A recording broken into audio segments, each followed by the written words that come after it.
नमस्कार, मैं सत्य और आप देख रहे हैं कमिंग भारत। और इस वक्त हमारे सामने मौजूद है सुबोध पासवान जी, जो कि राजापाकर से बीजेपी के उम्मीदवार बनने जा रहे हैं। सर, आपका बहुत बहुत स्वागत है। बहुत बहुत धन्यवाद। सर, राजापाकर से आप एक उम्मीदवार के रूप में देखे जा रहे हैं, इस पे आप क्या कहेंगे? देखिए, भारतीय जनता पार्टी एक कार्यकर्ता बेस पार्टी है। पार्टी का जो निर्णय और पार्टी का जो दिशा निर्देश होता है उसके अनुसार पार्टी के कार्यकर्ता काम करते हैं। अगर पार्टी ये समझती है कि मैं राजापाकर से चुनाव लड़ूं तो पार्टी के शीर्ष नेतृत्व का पालन करेंगे और वहाँ के कार्यकर्ता के बल पे भारतीय जनता पार्टी वो सीट भारतीय जनता पार्टी के झोली में देगी। सर, आपको क्या लगता है इस कोरोना के महामारी के बीच में चुनाव होगा? देखिए, निश्चित रूप से चुनाव कराना पूरे भारत के अंदर जो निर्वाचन आयोग है उसके जिम्मे चुनाव कराने के लिए एक संस्था बना हुआ है और वो संस्था का काम है कि देश के अंदर चुनाव को सुचारू रूप से, सुदृढ़ रूप से, सुरक्षित रूप से कराए।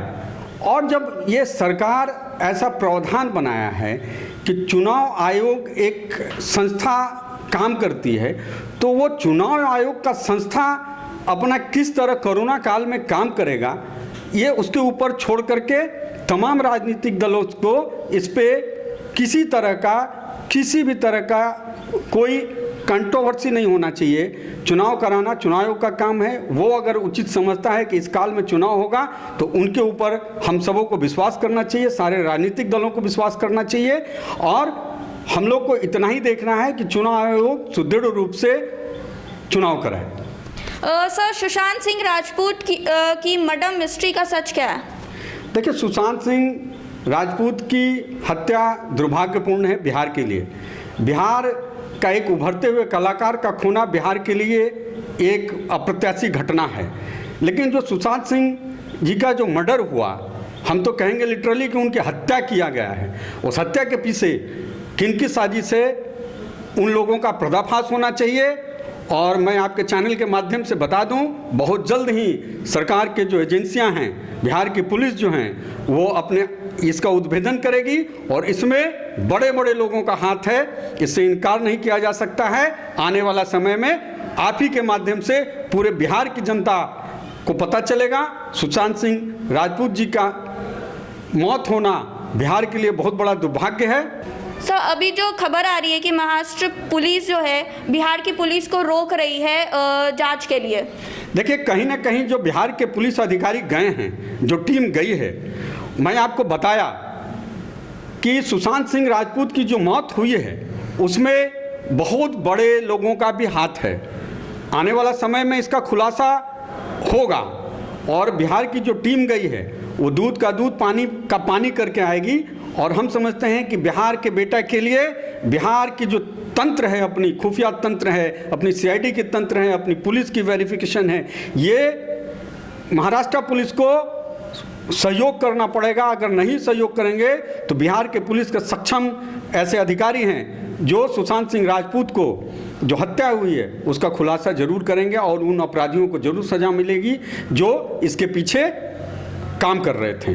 उसमें बहुत बड़े लोग हैं। आने वाले समय में आपको पता चल जाएगा। बिहार की पुलिस उस दिशा में काम कर रही है और बिहार की जनता हमेशा संघर्षशील रही है और इस संघर्ष में सुशांत सिंह के राजपूत के जो मौत हुई है उसके संघर्ष में भी जो रिजल्ट आएगा इसका इंतजार करें। उसमें बहुत बड़े लोग उसमें शामिल हैं, ऐसा मेरा अपना मानना है और आने वाले समय में उनको भी बिहार पुलिस छोड़ने वाली नहीं है, उनको भी सजा मिल के रहेगी।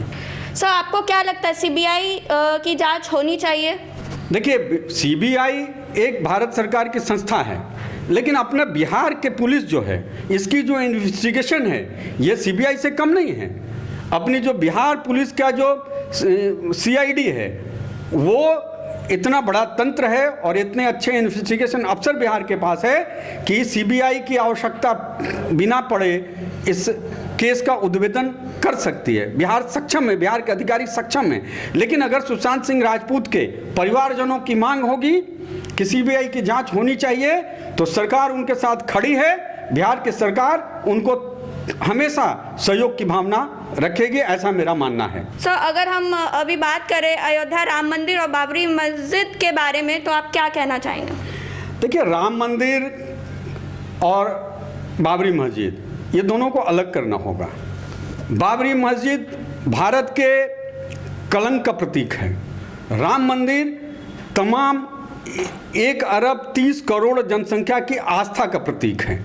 अगर राम मंदिर बनता है तो उसमें तमाम 500 वर्षों का इतिहास जो है, 500 वर्षों के अंदर जो संघर्ष चला, बाबरी मस्जिद जो उसको हटा करके पुनः राम मंदिर रामलला को स्थापना करने के लिए, जिसमें लगभग 2.5 लाख कार्यकर्ताओं का अपना प्राणों का आहुति देना, ये बहुत बड़ा बात है। ये 500 वर्षों का संघर्ष का प्रतिफल है कि आज अयोध्या में राम मंदिर का निर्माण हो रहा है। सर, राम मंदिर को लेकर क्या क्या तैयारियां हैं? देखिए, राम मंदिर पूरे भारत के 1 करोड़ 30 लाख जनता का आस्था का प्रतीक है। तमाम लोग चाहते हैं कि अयोध्या में भगवान रामलला विराजमान हों। उसके लिए पूरे भारत के अंदर, जैसा हम समझते हैं कि प्रत्येक घर में दिवाली के रूप में मनाया जाएगा, वैसे भी अयोध्या की दिवाली पूर्णतः पूरे भारत में सबसे महत्वपूर्ण मानी जाती है। और हम समझते हैं कि पूरे भारत में 5 अगस्त को दिया जला करके पुनः दिवाली मनाया जाएगा और रामलला उस दिन स्थापित होंगे, उनका भव्य मंदिर बनेगा। ये तमाम 1 करोड़ 30 लाख जनता का आवाज़ है और बनना चाहिए। सर, देखा जा रहा है इस मंदिर को लेकर बहुत लोग खुश हैं और बहुत लोग नाराज़ हैं, इस पे आप क्या कहेंगे? नहीं, नाराज़गी हम समझते हैं नाराज़गी किसी को नहीं है। अगर जो सेकुलर, जो अपने आप को कहते हैं कि हम सेकुलर हैं, जिसको हम कहते हैं छद्म मुस्लिम तुष्टीकरण करने वाले लोग, ये लोग जो हैं उनको तकलीफ हो सकती है, लेकिन जो आस्था है वो भारत हिंदुओं का देश रहा है। अखंड भारत की अगर बात करेंगे तो आर्यावर्त जिस समय था उस समय से संघर्ष करते आया है। 1853 से राम मंदिर के निर्माण के लिए भारत के नागरिक, भारत के तमाम वो हिंदू संघर्ष करते आ रहे हैं। उनके कारण आज जो धर्मनिरपेक्ष ताकतें जो कहते हैं सोकल मुस्लिम तुष्टीकरण करके राजनीति करने वाले लोग को तकलीफ हो सकती है। मैं तो यही कहता हूं कि बाबरी मस्जिद भारत के लिए कलंक था और कलंक ही रहेगा। अगर कलंक मिट गया तो उन कोठारी बंधुओं को मैं बहुत बहुत आज नमन करता हूं कि उन्होंने पहला गुंबद पर चढ़ के ईंट उखाड़ा। उन कोठारियों बंधुओं का भी नमन करते हुए राम मंदिर का निर्माण में उनका जो सहयोग हुआ है, बाबरी विध्वंस का ढांचा विध्वंस करने में जो कोठारी बंधुओं का ये योगदान है, उसको भी हम सबों को नहीं भूलना चाहिए। सर, आखिरी में मैं जानना चाहती हूँ कोरोना और बाढ़ के बारे में आप क्या कहेंगे? देखिए, कोरोना वैश्विक महामारी है। बाढ़ तो प्राकृतिक रूप से बिहार हमेशा झेलते आया है। सरकार उसके लिए प्रयत्नशील है। तमाम जो उपाय है वो सरकार कर रही है आम जनता को सहायता पहुंचाने के लिए। कोरोना में जो कार्य बिहार सरकार कर रही है, केंद्र की सरकार भी की है, उसमें भी बड़ा सराहनीय कार्य हो रहा है। माननीय प्रधानमंत्री के द्वारा जो प्रत्येक जो कोरोना काल में जो बंदी हुआ, उसमें जो आम नागरिकों को जो सहायता प्रदान किया गया वो अतुलनीय है। और प्रधानमंत्री की जो सोच बनी, जनधन खाता, उज्ज्वला गैस, तमाम जो ऐसी योजना है जिससे वो पीड़ित जनता थी उसको डायरेक्ट जो खाते में पैसा गया, ये अतुलनीय कार्य माननीय प्रधानमंत्री जी के नेतृत्व में हुआ है। वर्तमान में बिहार सरकार में भी जो व्यवस्था बनी यहाँ कोरोना से लड़ने के लिए, बाढ़ से लड़ने के लिए, वो सराहनीय है। और आप इससे पहले जाइए, वर्तमान के सरकार से पहले जो सरकारें चल रही थी वो तो बाढ़ का भी पैसा गमन करने का बात करते थे। वो समाज, उस समय का जो राजनीतिकरण था, जो सरकारें चल रही थी, वो बाढ़ का जो सहायता राशि है उसमें भी गमन करने का काम किया। आज जो वर्तमान की सरकार है और माननीय नरेंद्र मोदी की सरकार है, डायरेक्ट खाता में जो पैसा जा रहा है, ये अपने आप में एक अतुलनीय कार्य है और माननीय प्रधानमंत्री जी को इसके लिए मैं धन्यवाद देता हूं कि इस महामारी के काल में, इस बाढ़ के त्रासदी के काल में, प्राकृतिक त्रासदी के काल में भी आम जनमानस को खाते में जो डायरेक्ट पैसा जा रहा है, जो प्रधानमंत्री की सोच थी जनधन खाता, आज जो राजनीतिक दल सो कॉल्ड वामपंथी आरजेडी के लोग, बाकी जो कांग्रेस के लोग जो कहते थे जनधन खाता को ढंढन खाता, आज उनके मुंह पे करारा तमाचा जनता आने वाली चुनाव में देगी, क्योंकि वो खाता के कारण ही आम जनमानस को डायरेक्ट, कोई बिचौलिया बीच में नहीं होने के कारण जो साधन सुविधा सरकार के द्वारा मुहैया कराया जा रहा है वो सीधा जनता के पास जा रही है। सर आपका बहुत बहुत धन्यवाद। धन्यवाद। तो जैसा कि आप लोगों ने देखा कि हमारे बीच मौजूद थे सुबोध पासवान जी, जो कि बीजेपी के भावी उम्मीदवार के रूप में राजापाकर से हैं।